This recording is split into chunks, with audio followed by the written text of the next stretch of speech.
Hello guys, ito yung aming kapitbahay. Yan, si Liti, hello. Kaway-kaway muna. Hindi pa tapos ang aming kubo. Ayan ang bahay nila dati. Dati ang bahay nila binabaha. Ngayon nandito na, hayahay na. Yan. Yan, bye-bye muna. Bye-bye. Ayan ha. Maganda na. Kita mo yan. Ito naman si Brad Chris. Kapitbahay din namin yan. Andoon ang bahay niya sa baba, sa may bandang Uriud. Nandito naman yung aking apo.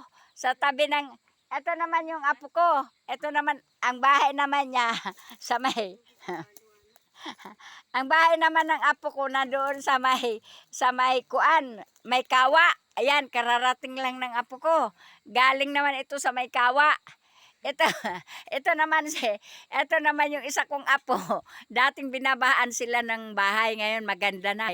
Nasa taas na siya ngayon, oh. Na-trauma na. Ito naman si Brad Chris, Oriod. Ayan, Oriod. Bye, Brad.